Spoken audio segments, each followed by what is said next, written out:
everyone. I'm the co-founder and CEO at the Visual Storytelling Institute. We're based here in sunny Miami, Florida. And oftentimes we get a lot of people that talks about storytelling, business storytelling. And when you think about it, business storytelling, in essence, it's really about how you tell a story that's designed not to entertain, but really to drive business results. And part of the reason we talk a lot about storytelling, obviously, is because a lot of businesses are struggling to break through the clutter, through the communication noise that's kind of affecting businesses of any size. So that's why I'm super excited today to have a fantastic guest on our show, Park Howell. And Park is really one of the prominent voices today in business storytelling. He was an early mentor. I followed his podcast early on when I started visual storytelling. So it was a great journey to follow him as he started. And above all, he's a great friend and humble. I really like those qualities that he shows throughout his presentations and podcast. So a little bit about Park, just to kind of give everybody a sense of his background.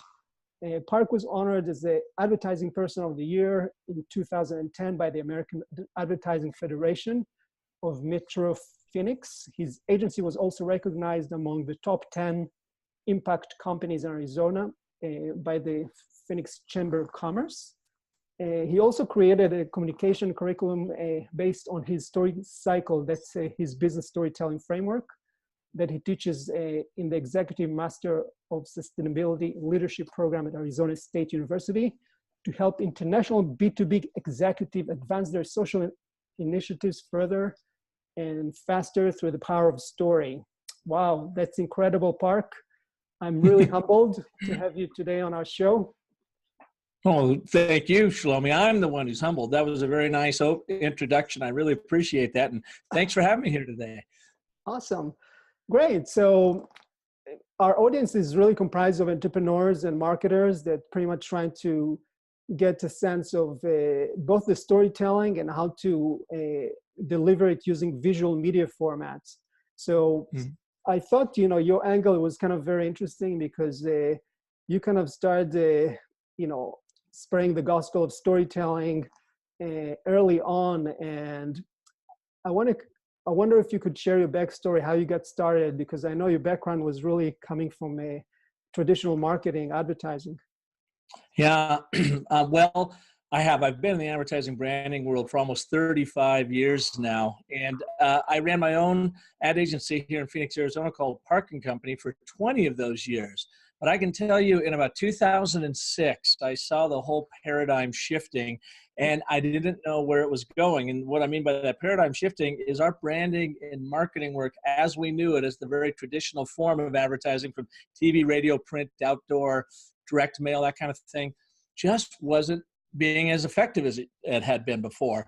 Right. And what was going on, obviously, was the interwebs. The internet showed up, democratized communications. Yep. And so where our clients, the big brands, used to own the influence of mass media, well, the masses became the media and they own their brand stories. And I started scratching my head, Shlomi, wondering, oh my God, the world has changed around us. I don't understand this online world, but more importantly, I did not understand the ramifications of it, the big picture when it came down to communications. And I knew I had to try something else, but was not quite sure where to go from there.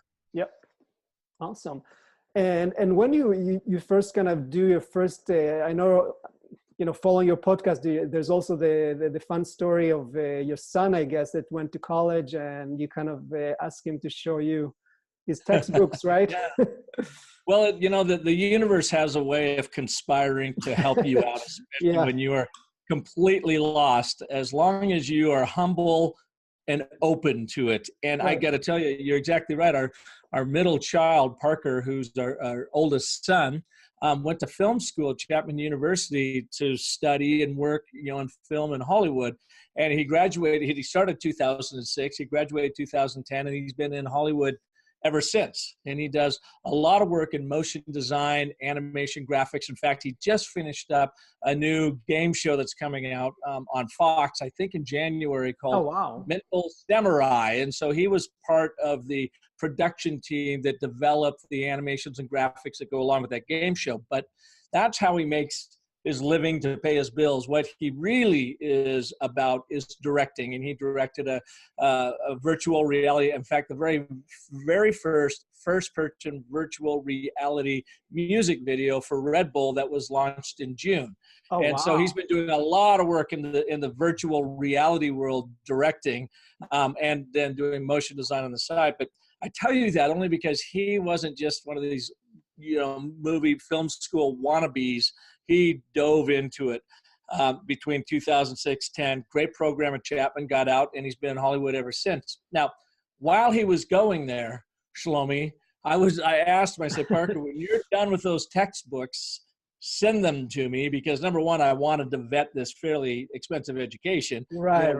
Chapman teach these young, impressionable, eager storytelling minds to be competitive and make a living in the most competitive storytelling market in the world, and that's Los Angeles, Hollywood. And number two, and more importantly, I think for me, was what did Hollywood know and screenwriters know that I needed to learn to become a more competitive storyteller in what had become an enormously competitive. Oh, sorry about that. Let me shut that down.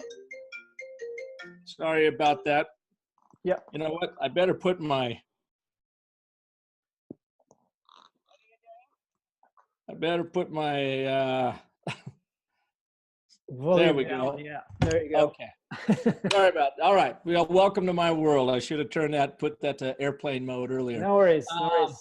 So I started studying what he was doing there, and I got the books, and that's when I really learned about Joseph Campbell, America's foremost mythologist. Yep.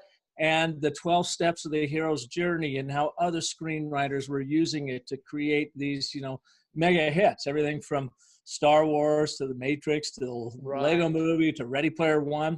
And that's when I thought, wow, there's this template or form to story that has been used since the beginning of time for a universal reach. And yet we've never really heard about it or used it in advertising, marketing, in the persuasive arts.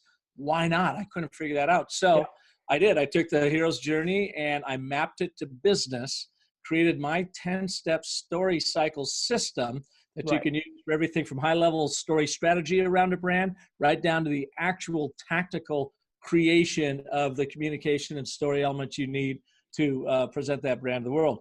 That was my big aha moment. It took about 4 years of studying, trying a few experiments on this end, but then once 2010 hit, man, we were off to the races. And some of the clients that we've used it on have grown by 300 and 400%. And they will be the first to tell you it's because they finally got their story straight.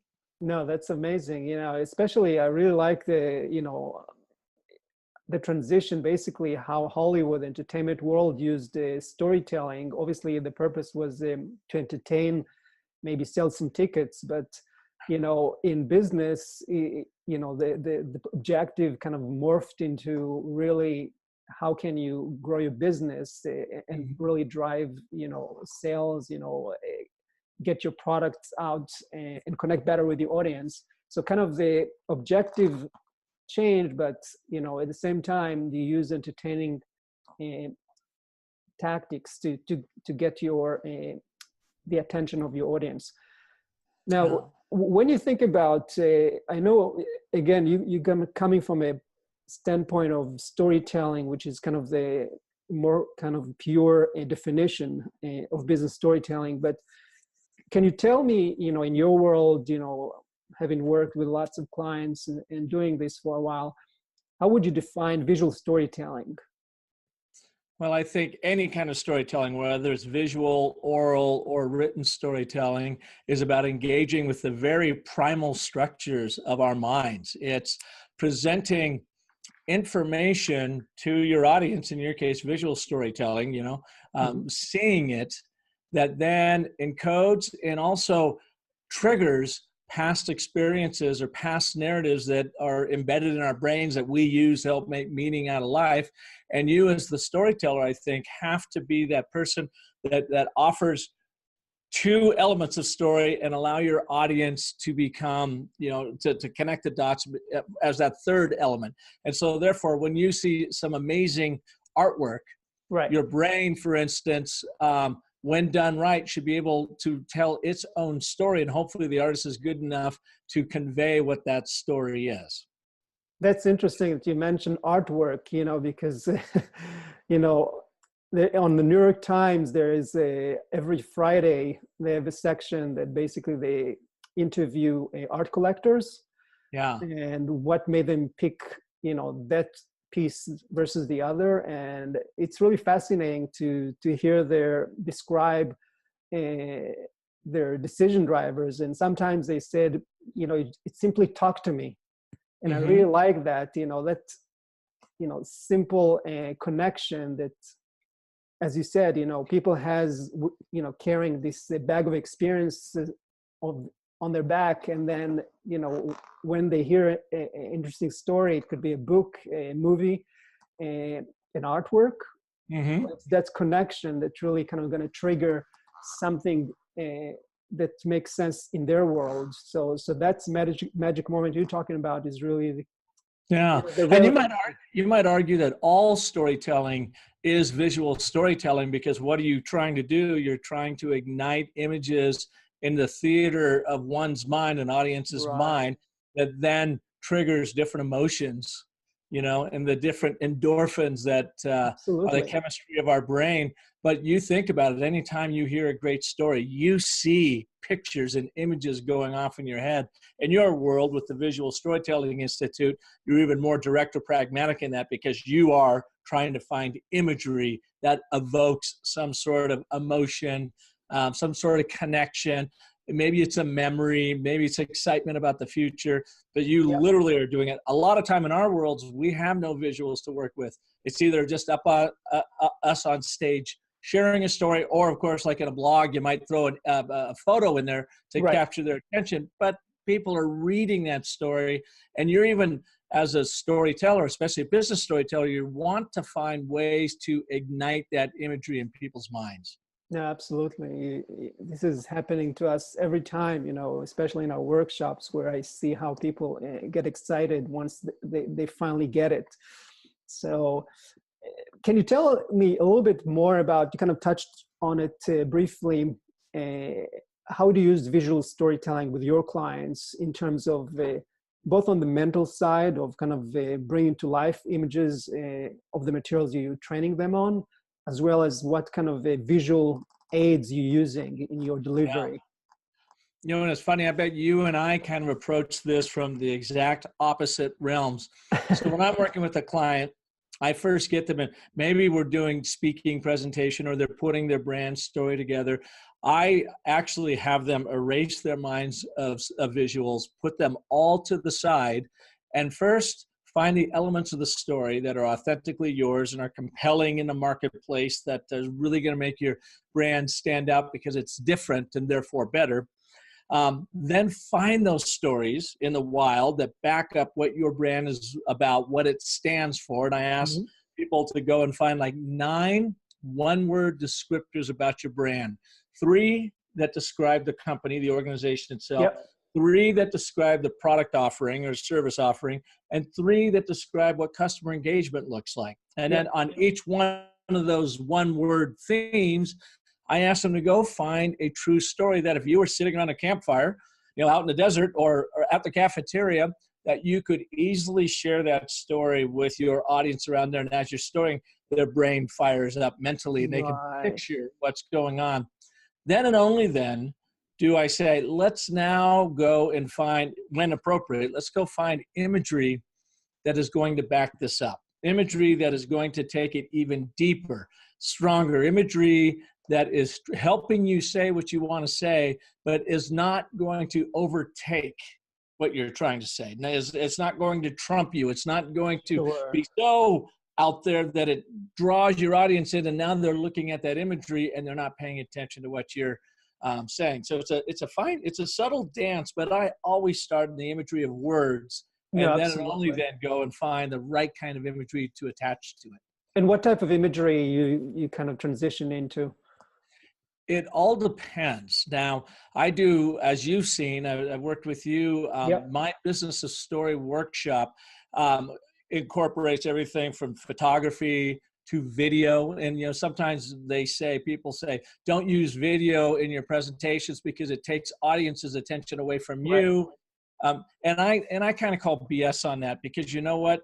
In my presentations, it's not about me. It's about the audience all the time. So I will use the visual medium of video, even if I let that run for 3.5 or 4 minutes and sit to the wayside, if I think it advances the training and the story and what's going to help the audience most.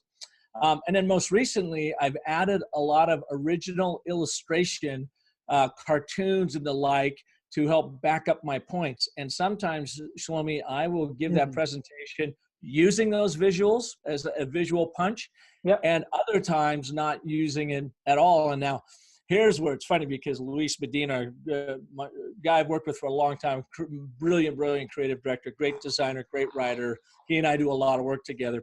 He helped me with the creation, and we brought in a French illustrator here in Phoenix, Christophe Janot, who does some really beautiful, brilliant stuff.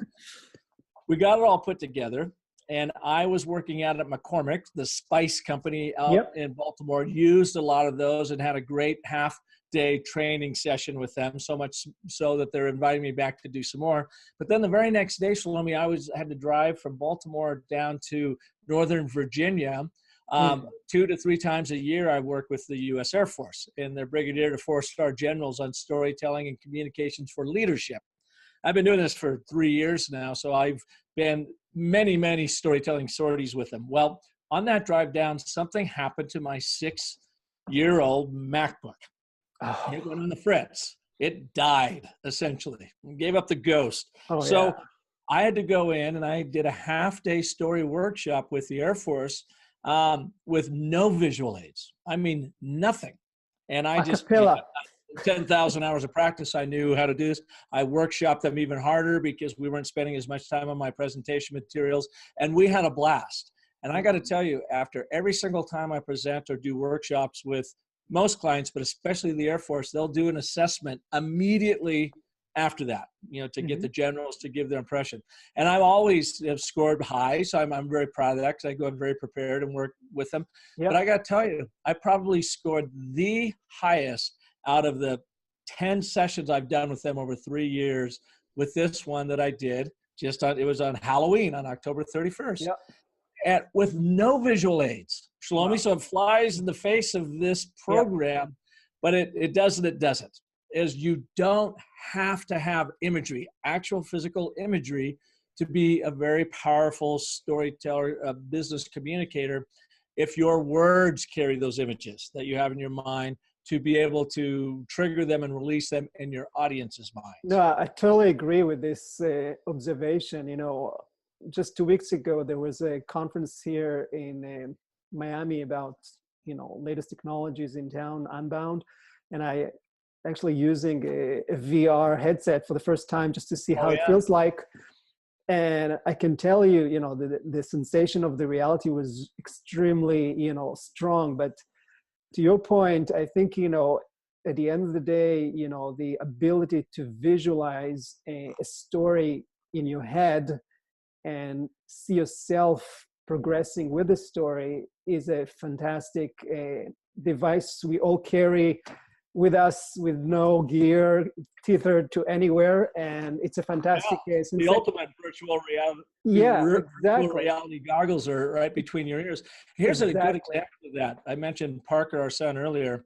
He produced 2 virtual reality films within about the past year. One of them was for a VR camera, a consumer virtual reality camera. And I'm going to have to get back to you on the name of it. I can't think of it right now, but you can go online. You can go to parkerhowell.com and you can watch his first VR movie called Confucius. And it was all about that camera. And it tells a story. It tells a story about humanity getting lost in gaming and virtual reality and potentially missing out on real reality because they're so focused on it. And is there a way virtual reality could actually, deliver goods, not just entertainment, so to help you level up in life in general. So he did that one. It was very story based and a good solid production. Then he did the Red Bull one, and you can see that on on parkerhowell.com, or you can go to Red Bull and search Villette. She is a New Zealand pop star, Villette, I think it is. And the video, her song is called Money. Now, in that one, a much greater production budget, bigger production. Both of them were first-person virtual reality, amazing effects. He poured probably, I think, 3 months of his time in editing and piecing it all together. They both turned out great. They are both different. And one really tells a story. The other one tells a really great story, but in a music video sense.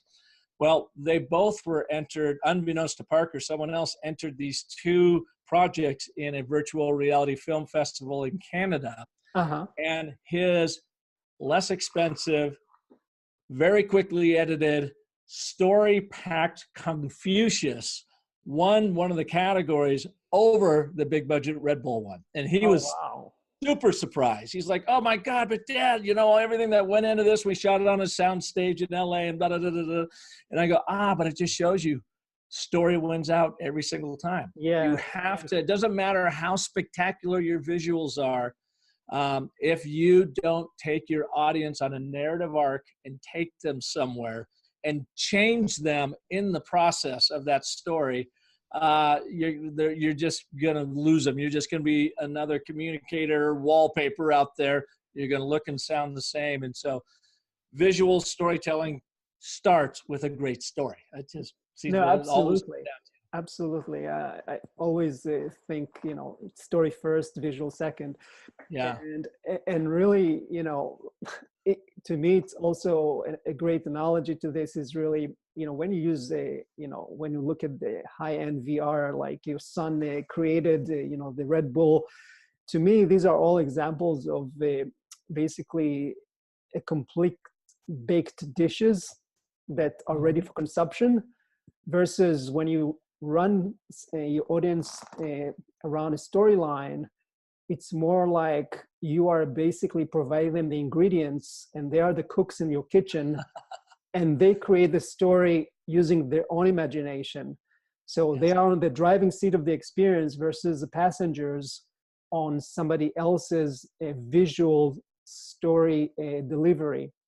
Even though, from the experience of, watching movies and others, there's a lot of ability of movies and other artworks to really kind of inspire people to basically take the first step of creating that theater of the mind story. And then, the audience can embellish it and add other layers. Yeah, I think you're exactly right.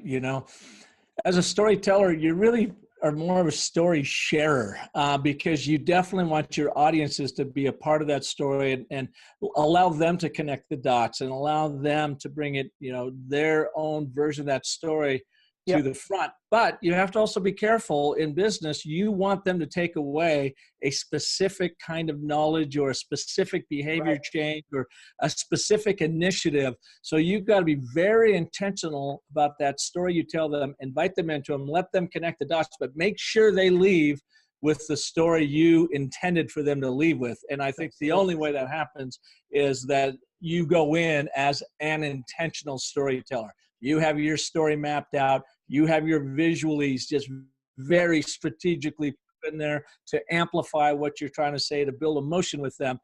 You get them on board, but by God, you don't want them to hijack your story because it all of a sudden becomes a completely different story and probably not the story you intended unless you intentionally tell them a story.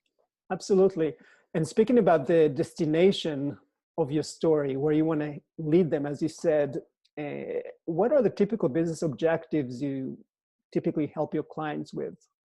Oh, boy, it can be from anything. So I do a ton of branding and brand story development work. And where before, when I was in the ad world and ran my agency for those 20 years, it was primarily just doing branding work for the big brand, for the company or the organization. And so institutional branding work. But once I started bringing story into it and saw how powerful it was with the leadership and their ranks in the C-suite and so forth, and the more I was asked, like you mentioned in the opening, Arizona State University coming to me and asking me if I would write and share my storytelling curriculum with an executive master's program there, Yeah. which I did. I learned, Shlomi, that this was no longer just about the institutional big brand story that you would normally associate with advertising and marketing.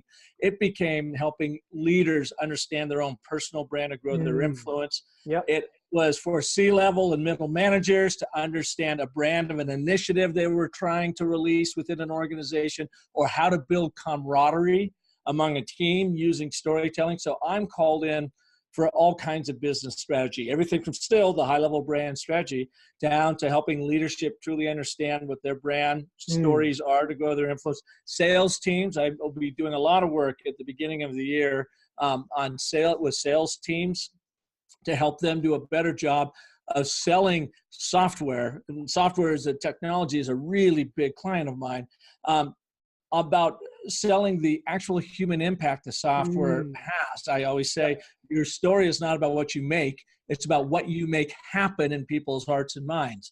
So the strategies I typically deal with are those: the institutional branding, leadership development, building camaraderie then among the ranks to help in coordination or cooperation around a change initiative or an innovation initiative that they're trying to undertake. And as you go through these experiences with your clients, obviously you've been doing this for a couple of years now, what would you say are the common misconceptions about, storytelling, business storytelling? Because there's a lot of people confusing. Sometimes they say, they confuse story with the narrative. They don't know the difference between them, and what storytelling can actually bring. Everybody's saying, storytelling on Instagram, that's storytelling, but is it really storytelling? No, it's not. No, and I'm really glad you said that. They call them Instagram stories, but they're not. You're showing some photos of some linear things that happen, but you don't have any setup. You don't have any major problem that you're now trying to overcome. You don't have other characters coming in to help you overcome those challenges. And at the end, you don't have this final resolution, the basic 3-act story. So you're right. That becomes a real misnomer. What I am finding is changing. I've been actually doing this now for about 12 years, both first with the brand story development, and then over the past 7 years in coaching and teaching and workshops for leadership development and brands internally. First thing I hear, but it's really changed quite a bit, Shlomi, is leadership used to think storytelling was a gimmick. It doesn't really work. It's a soft skill. My technical hard skills can beat up your soft communication and relationship skills every time. But now they're seeing, oh God, we had that wrong. Oh my God, you're right. We are all storytelling animals. So that has changed actually. So we have gotten over the gimmick side of storytelling. And now people are thinking, just like you had said there, oh, we're already great storytellers. And I said, okay, give me an example. And it can't. They say, so for instance, I heard one of the top executives at Johnson & Johnson saying that, yes, everybody at Johnson & Johnson are storytellers and we're just natural storytellers. And I can tell you right now, it's total BS, because as soon as you step foot in your business or your organization, you default to your left logical brain and you left your old beer drinking, wine drinking, storytelling brain back at the bar with your pals. So then they would go on to say, I said, give me an example of what you're talking about in front of a big crowd. They go, oh, well, for instance, any of them, they have the authority to shut down a production line whenever they want. If something bad is going on, we give them that authority. And so that happens, they have agency to do that, and they can save us a lot of money in the long run, even though we may lose some right there. And so that's an example of the kind of stories that we tell. And I go, well, that's not a story. That's just an opinion or an assertion, or you captured a little tiny event. But tell me about Maria in North Carolina. Give me a timestamp. Back in February, on February 28th of this year in 2018. Give me a location stamp. Maria in our factory in North Carolina found broken glass shards on one of our assembly lines. She Right. saw the inherent immediate danger. And you know what? She'd only been with the company for 2 years, and she hit that stop. So she Yeah, hit that it's all stop about button. details. The more details you bring to the Oh, story. but now it's an event. Yep. Something has happened. Give me a Yep. timestamp, a location stamp, a person, an Yep. action. Finds a broken shard. The surprise. Yep. Oh my God, she's only been there 2 years and she gets to turn it off. Right. And, you know, we were down for 2 days until we figured out what the problem was. And we lost $10 million. But Maria did the right thing. And that's Right. one of the values we hold dear at such and such a company. Now, Yeah. there's a story, but everybody gets confused of just telling you one little detail about one little thing is a story. It does not make a story. It Yeah. just Yeah. does not. Absolutely. Yeah. And I see it a lot, people using storytelling as an adjective for anything they think is fancy than the usual, you know, Yeah, and yeah, it's much deeper than that, as you said. Uh, One area that kind of is also interesting to me is obviously we both kind of doing a similar work in terms of educating people, business leaders, and presenting, spreading our ideas. Anything that comes to your mind that kind of you learned, from a failure, things that you tried and didn't work, and you think that, you know, oh, this yeah. is something I need to change because, I thought A, but in essence, it's B. I can tell you, I'm going to start with a timestamp. 5 years ago, Shlomi. It was in October. I remember because it was nearing the end of our first cohort at Arizona State University, and a very very bright, lovely young East Indian woman. She was American East Indian woman who worked for Bayer Pharmaceutical as an engineer, extraordinarily sharp, was in our program, and this is the Executive Masters of Sustainability Leadership program. And just to protect I'll change the name to protect the innocent. We'll just call Sure. her Anna. Yeah. And Anna was totally bought into, what I was teaching in storytelling. I said, oh, you got to get in there. You have to be emotional about it. Da, da, da, da. Well, she got in front of a bunch of German engineers in Bayer Pharmaceutical and she was working out of the Bay Area. And she did exactly as I instructed. And she just brought all this emotion and story to it, and it freaked them all out. All these German white guys are just going, oh my God, what is it? Is this lady crazy? What is she talking about? And whatever. That's when I learned an adage that it occurred to me at the time. A spoonful of story helps the data go down. So my Right. point being is I overthought it. I gave her too much content and I gave her too much of a rah, go tell stories. When what I really should have said is know your audience. Yeah. Understand that these German engineers wanted left brain logical data, but it doesn't mean that that's exactly what you give them.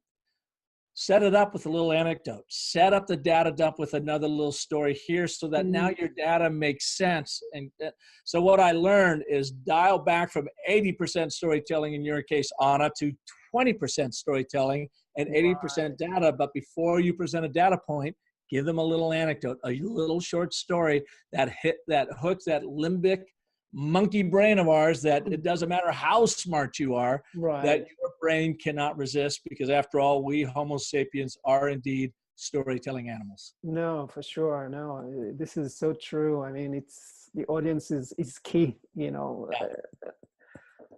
One thing that you mentioned earlier about the great success you had with the clients increasing their ROI, and how do you normally measure success, of your programs? Yeah. Well, now it's gotten a lot easier, of course, because once you start implementing storytelling online or for inbound marketing for clients, you can see which stories perform better than others. So you've got a real ROI that you can present right there. Another way to do it, if you are doing brand story creation for an organization, when I use that technique of having them come up with those 9 one-word descriptors and then turn them out into the wild within their organization, have other people find those stories, you get an ROI of buy-in that the C-suite can give you. So, but typically when we do this, we're lucky to get 20% of people remotely interested in it. So I said, all right, let's turn this available to 40 people in the group. and see what, if what you're telling me is right, you're only going to get 10 responses. Or you're only going to get 10 people that are going to act affirmatively, positively to it. Turn it loose and let's see what happens. And the kinds of stories you get back, the eagerness for them to share their stories and to share them with others. Those are kind of the metrics we base it on. And you typically find now you're getting 70 to 80% of those people involved because it's just natural for them. It becomes almost like a game. Find that story. And I ask them when they do that, these 5 primal story elements. Give me a time stamp. When did it happen? Location stamp. Where did it happen? A character. Who did this happen to? And it's a character that your audience can relate to and live vicariously through. There's got to be action and a surprise that happens in that action. And then the 5th element is the aha moment. How does it support? What's the moral of the story, if you will? And it doesn't have to be a big, long story. It could be a little anecdote. But what it is doing is revealing what the brand believes, what it values through the story, a true story well told. Very simple to do. You don't need any visuals to do that. But and as you said earlier, you want to be descriptive and specific in the telling of your story so that you ignite those visual sensors in our brains and people go, oh, yeah. No, for sure. And when you said, those stories are easy to measure, in what format do you deliver those stories? Give me like examples of how those stories are distributed. Are there like just LinkedIn post or? No, they are anywhere. I mean, first I will have them write it and post it on their internal networks to get people thinking in story and talking and sharing those. Those that get like the big hits internally where you're really striking a chord, they might then push it out through their blog. It may jump over to a LinkedIn post. Sometimes they make themselves available now as a little short video. And I'm talking 2 minutes or less, 2.5 minutes or less video. They even out of them come pull quotes. So you can start using them graphically on Instagram and Pinterest and other places, depending on what's appropriate for you and your brand and that sort of thing. So one story can spin off 10 different ways of sharing that story. Video, visually through graphics and pull quotes, written form, white papers, presentations, audio. You take like you will do with this, you'll have the video of our training, but you'll also have an audio so you can pull out excerpts of audio. And you can build a real archive for salespeople to use to be able to go and pull these different elements to either literally physically place them into presentations or at least to listen to them and kind of jog their memories about stories, great stories that the organization could be telling, to move it forward. But they have to do it intentionally. Our brains in the business world default to the left brain logic side. And yet, our brains are really built, they're storytelling creatures. We make sense out of the world through story, not through data. That's why you have to constantly be teaching and coaching and encouraging people to use story and narrative in their worlds. Right. No, for sure. And thinking about, some of your great successes you're most proud of, can you share like 1 or 2 examples, of a major, makeover with the client that you're super proud of? Well, there are a number of those, and those used to really make me proud. They still make me very, very proud. I'm actually more touched and moved by, I think, the individual successes of people in my workshops that come up to me afterwards and say, oh my God, I so got my story completely clarified. Or a friend of mine, Jennifer Russo, who was leaving a big international company. She was an international community developer through communications and was looking in her early 40s, the next step in her career, and she had already had this amazing international career, but helping her identify what her story was and what the different, influence she brings to the world that is uniquely her own. In fact, people can listen to the episode of Jennifer Russo on the business of story. It was aired about a month and a half ago. But then, she is now the head of corporate communications for Banner Health out here in Arizona, precisely because she got her story straight. And I'll tell you a story about a brigadier general that I was teaching, 80 of them in San Antonio in July. And he was so moved and understood the story cycle system so quickly that he used it the very next week to address the men on the, let me get this right, West Virginia State football team, the Black Jackets, anyways. And he told them the story using the story cycle system about he himself, who was never taught to be a leader, nor did anybody ever expect him to be a leader. And he went in to the Air Force just to get 4 years of good training and education, thinking full well he would come out and go do something else. Well, he found his leadership voice in the Air Force. He's now been there, I think, 26 years.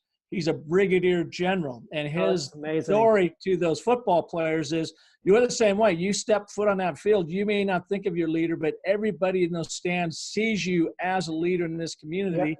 And that's important because West Virginia has the highest level of opioid addiction rates in the country. And your job as a leader for this football team is to keep those young men and women off the drugs. So he had a point to them to fire up and fan the flames of their own leadership, just like he had. And he used the story cycle in which to deliver it. He's also on the Business of Story podcast, aired about 3 weeks ago. You can hear his story there too. Yep. Brigadier General Christopher Walker. Those individual stories are the ones that make me most proud. Yeah, I'm sure. It's really the personal, making an impact on an individual and really see, especially when it's a high stake, game like, the Brigadier story. So I can definitely see, why. So this is great. So tell me. By the way, if you want to see brand storytelling in action, you can go to businessofstory.com and just click on the results link, and that'll take you to any number of case studies that you can see how it's actually applied to other organizations on an organizational brand stage. And like I said, I'm very, very proud of all of those. They are important to me, but helping the individual probably is the most rewarding thing. Absolutely. And thinking about the future, as you've been doing marketing for 30 years and more, I guess, and you've seen the evolution of the techniques, from the 3 channels, print TV, for example, and paper, where do you see the future of the storytelling, visual storytelling is headed, Yeah, I think it's back to the future again. Storytelling is so primal to us. Our brains essentially have not changed in 50,000 years, and we use the same meaning apparatus in our limbic system that our ancestors did, who prowled the savannah. So as our conscious mind gets smarter and technology grows at this exponential Moore's pace, and we're still relegated to the relatively slow evolutionary Darwinian pace of our internal noggins, I think we're going to continue to outsmart ourselves, come up with new and intriguing and interesting ways through VR and artificial intelligence that we think is going to be the smartest, greatest thing to go. But the evolution of story is not going to change appreciably. We need to remember what makes us. We're nothing but glorified apes. We really are nothing but monkeys running around and have this great, cerebral cortex that allows us to put, people in the space and build everything else. But we essentially function like apes. So I think we can't lose sight of that and make your story simple, to the point. Make your graphics pleasing, simple. Take the damn bullets out of your PowerPoint presentations. I say, Shlomi, PowerPoints don't kill audiences, but presenters who riddle their PowerPoints with bullets kill their audience. Get down to telling the basic stories, because while you and I, and even the youngsters, are on this planet, our limbic system is not going to change one iota, and yet it really only relates to a very good story, well told simply, that pictures that expresses those pictures in our minds to help connect the dots, or takes in the visuals that you create, to help amplify your story. But it all begins with the story. No, absolutely. No, you just stole my last question about your 3 tips, but you just said them. So, so that's great. So tell me how people can actually get in touch with you if they have more questions? Absolutely. They can reach me at businessofstory.com. Yeah. They can also send me an email if they like it, park@businessofstory.com. And I would direct them to, if they want more insight on all this stuff, is every Monday we come out with a brand new podcast. They're anywhere from 45 minutes to an hour long, featuring literally story artists from around the world that cover every aspect of storytelling.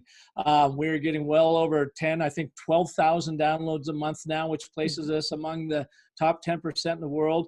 It's something I've been doing for almost 3.5 years now. It's like a passion project of mine because I learned so much, but it's so much fun to present this to the world. So that's the best place to go, businessofstory.com. Check out the podcast, and then the whole host of tools that are waiting there for you. Only one costs you anything. Everything else is free, but you can get there. And if you want to start working and put the brand Business of Story cycle system to work on your brand right now, you can certainly download our DIY workbook for all of $45.